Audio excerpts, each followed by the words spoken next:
All right, looks like we got something new in the mail today. Swamp Donkey Enterprises. Gonna check out their sound bar and see how it installs and how it sounds. Well, here's the unboxing. Take a look at this real close here. Got 4 kicker speakers in it.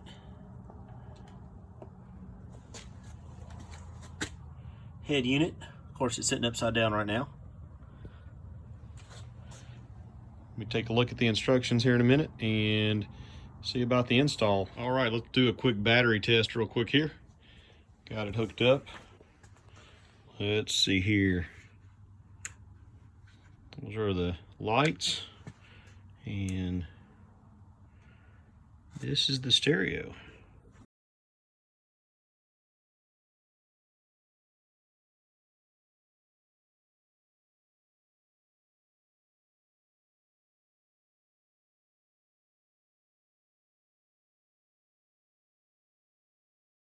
Now for the install. All right, so unboxing the hardware here.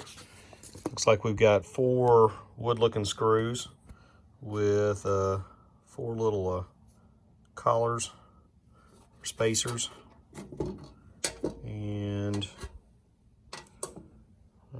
4 clamps, several zip ties. And this belongs to the grill, so.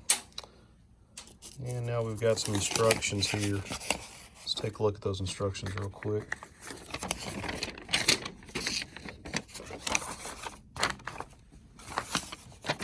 Pretty basic. It doesn't look like a whole lot to this. Honda Talon assembly instructions. Place straps around the bar like shown, 1 on each side.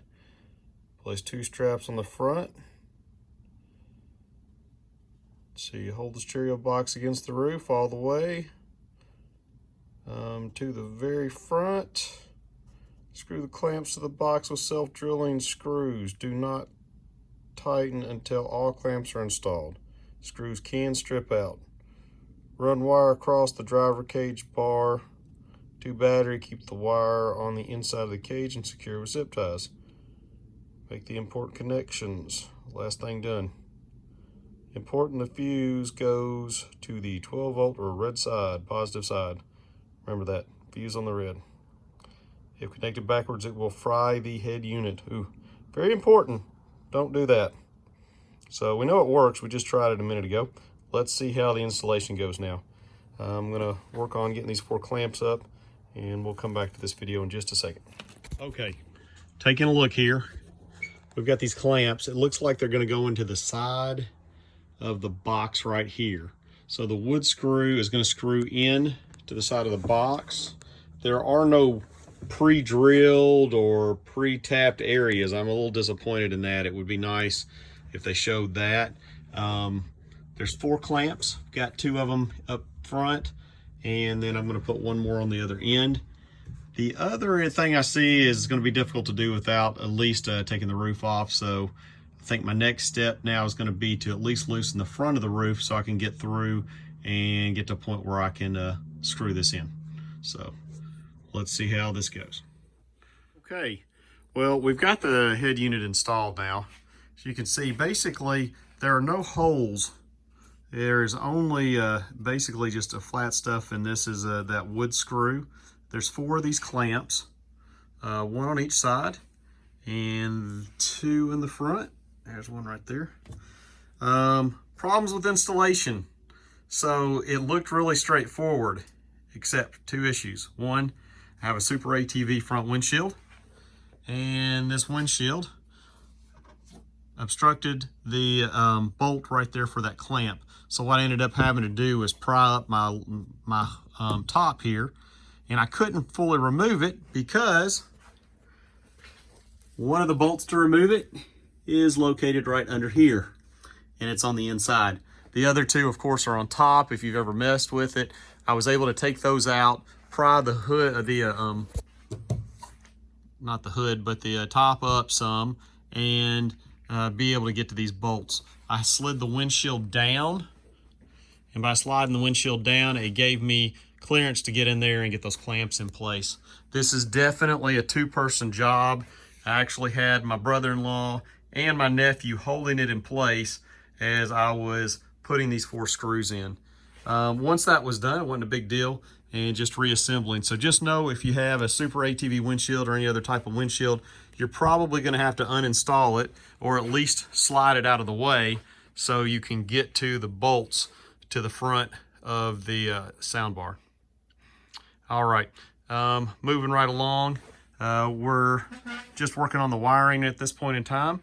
I have the wiring just basically, it comes out right in here, and I've just ran it back down the inside of the pillar, down through the back, and it actually fits through a hole right here at the roll bar. So didn't have to cut any holes, didn't have to do anything special.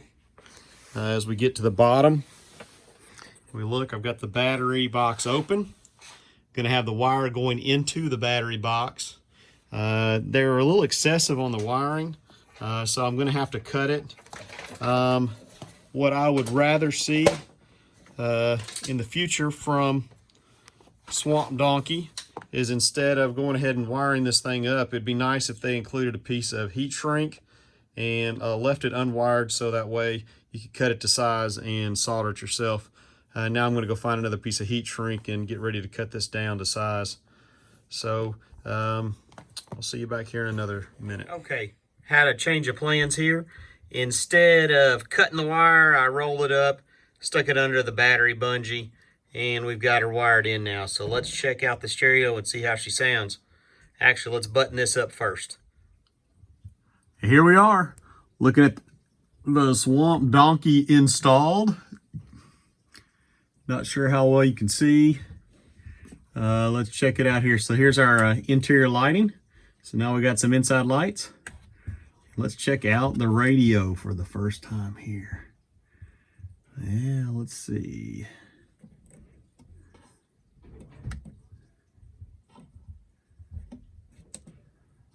Tuner.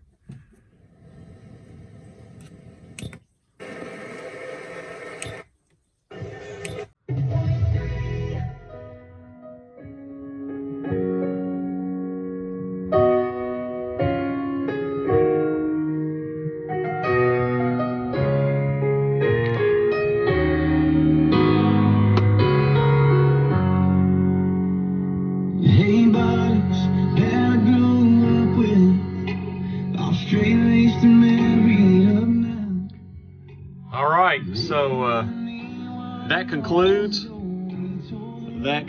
our installation for the Swamp Donkey. I'll try to follow up with a report. Otherwise, it's pretty straightforward. Nice stereo system. Y'all check it out.